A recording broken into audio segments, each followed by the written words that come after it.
राघवपुर नाम के गांव में एक रमेश नाम का आदमी अपने परिवार के साथ रहा करता था। उसकी फूलों की खेती का व्यवसाय था। वो जो भी बीज लेकर जाता उसे वो उगाकर उसके पौधे बना देता था। ये देख सभी घर वाले उस पर बहुत खुश थे।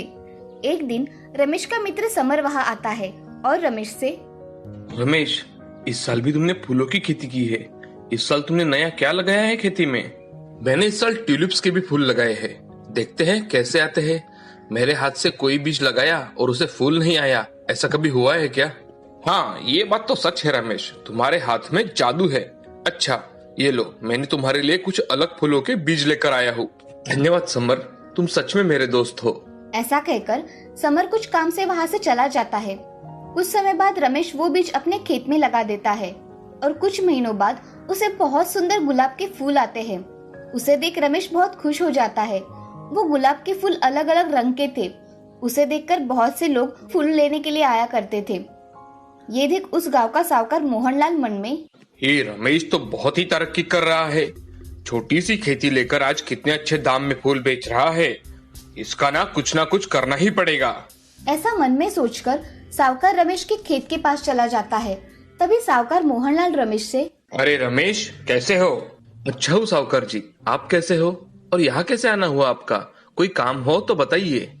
अरे मेरा कुछ काम नहीं है, मैंने तुम्हारी खेती में अच्छे गुलाब देखे तो उन्हें देखने के लिए चला आया बस।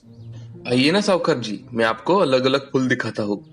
अरे रमेश, ये तो बहुत अच्छे प्रकार के अलग अलग गुलाब के फूल है तुम्हारे खेत में। मैंने तो अभी तक इतने अच्छे फूल कभी तक देखे ही नहीं। आपको अगर कुछ फूल चाहिए तो आप ले सकते हो साहूकार जी। जरूरत पड़ने पर मैं तुम्हारे खेत से ही फूल लेकर जाऊंगा रमेश। मैं कल दूसरे गांव गया था, मुझे वहां भी अलग अलग फूलों के बीज मिले हैं तो मैं लेकर आया हूँ। तुम चाहो तो मैं तुम्हें नौकरों के हाथ भिजवा देता हूँ। जी साहूकार जी, आप भेज दीजिए। आपका बहुत बहुत धन्यवाद कि आपने मेरे लिए इतना सोचा। चलो अब मैं चलता हूँ। ऐसा कहकर मोहनलाल रमेश के खेत में से चला जाता है और अपने नौकर के हाथ कुछ बीज भिजवा देता है। रमेश जी, मालिक ने ये तुम्हारे लिए कुछ बीज भिजवाए हैं, ये ले लो। अरे आओ हरिया, बैठो। अरे नहीं रमेश जी, मुझे बहुत काम है, मैं चलता हूँ। ठीक है, धन्यवाद हरिया। रमेश वो बीज की पोटली खोलकर देखता है तो उसमें सूखी हुई मछलियां होती है। साहूकार जी ने मेरे खेत में लगाने के लिए सूखी मछलियां दी है। रमेश पोटली हाथ में लिए सोचता है। तभी उसकी बीवी चेतना रमेश से, अजी, ये सूखी हुई मछली किसने दी है? ये तो किसी काम की नहीं है। ये मछलियां साहूकार जी ने दी है। उन्होंने फूलों के बीज बताकर ये मछलियां दी है मुझे। वो हमसे जलते हैं, इसलिए उन्होंने ऐसा किया। अब तो मैं इन मछलियों को भी खेत में लगाऊंगा और इसे उगाऊंगा। ऐसा कहकर रमेश खेत तैयार करने चला जाता है। उसे देख चेतना बड़ी अचरज में पड़ जाती है और मन में, अब ये क्या मछलियों की खेती करने वाले हैं क्या? हे भगवान, इन्हें थोड़ी सद्बुद्धि दे। रमेश अब उसका रहा हुआ खेत जोतकर उसमें मछलियां फेंक देता है और शाम के समय नदी के किनारे बैठ जाता है। रमेश सोच ही रहा था, तभी नदी के पास एक बूढ़ी औरत आई। बूढ़ी औरत रमेश से, बेटे, क्या हुआ? तुम चिंतित लग रहे हो। दादी, नहीं, मुझे कुछ नहीं हुआ। मैं चेहरा पहचानती हूँ। बताओ, क्या समस्या है? शायद मैं तुम्हारी मदद कर पाऊँ। दादी, मैं मेरे खेत में अच्छी फूलों की खेती कर रहा था तो हमारे गांव के साहूकार मेरी तरक्की देखकर मुझसे जलता है, इसलिए उसने मुझे मेरे खेत में लगाने के लिए बीज लेकर आया। ऐसा कहकर नौकरे के हाथों सूखी मछलियां भेजी है। मैंने उसे खेत में लगा दी, मगर अब मैं मेरे खेत का क्या होगा यही सोचकर परेशान हूँ। बेटे, तुम्हारी समस्या का समाधान मेरे पास है। मैं तुम्हें ये विभूति देती हूँ, तुम ये तुम्हारे खेत में डाल दो, फिर देखो क्या चमत्कार होता है। मैं कुछ समझा नहीं दादी। तुम ये विभूति लेकर जाओ और मछली लगाए हुए खेत में डालकर आओ। कुछ महीनों बाद चमत्कार देखो। वहां अगर पौधे उगे तो उनकी अच्छे से देखभाल करना। ऐसा कहकर बूढ़ी औरत ने रमेश के हाथों में विभूति रख दी और वहां से चली गई।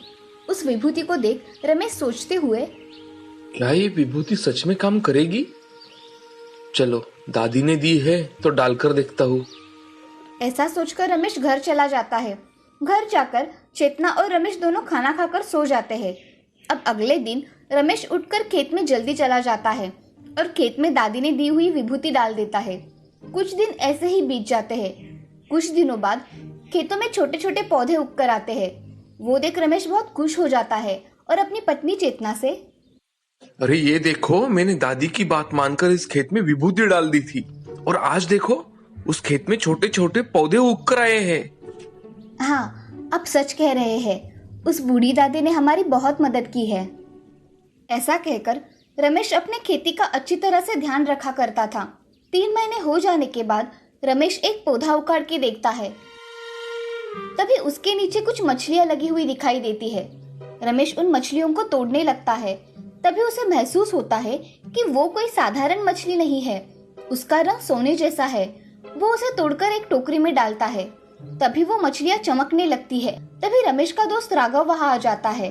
राघव रमेश से, रमेश, तुमने तो चमत्कार ही कर दिया। खेत में मछली की खेती करके दिखाई। ऊपर से ये मछलियां मुझे सोने की लग रही है। सोनार के पास जाकर देखना पड़ेगा। राघव, तुम सच कह रहे हो, मुझे भी ये सोने की मछलियां लग रही है। चलो हम इसे सोनार के यहाँ लेकर जाते हैं।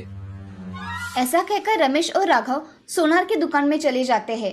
तभी सोनार देखता है तो वो सच में सोने की मछली होती है।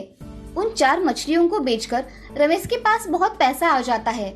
रमेश वो पैसे लेकर घर चला जाता है और चेतना से, चेतना, ये पैसे लो, इन्हें संभाल के रखो। इतने पैसे कहाँ से आए आपके पास? हमारे खेत में पौधों को सोने की मछलियां लगी है। एक पौधे की निकाली तो इतने पैसे आए। अब मैं जल्दी जाकर सब पौधों की मछलियां तोड़कर घर लेकर आता हूँ। हाँ, जल्दी जाइए। हाँ। ऐसा कहकर रमेश खेत में चला जाता है और खेत में जाकर सारे खेत की मछलियां निकाल लेता है और एक ट्रक में भर के अपने घर लेकर आता है। घर लाते ही रमेश अच्छा घर बनवाता है और जरूरत की कुछ चीजें खरीद लेता है। अब रमेश गांव में जरूरतमंदों की मदद कर दिया करता था। ये बात तो जैसे पूरे गांव में फैल गई और साहूकार मोहनलाल मन ही मन बहुत दुखी हुआ। वो मन में, मैंने उसका बुरा करने के हेतु ऐसा किया था, मगर उसका नसीब इतना अच्छा है कि सोने की मछलियां खेत आ गई। ऐसा सोचकर वो बहुत दुखी होता है।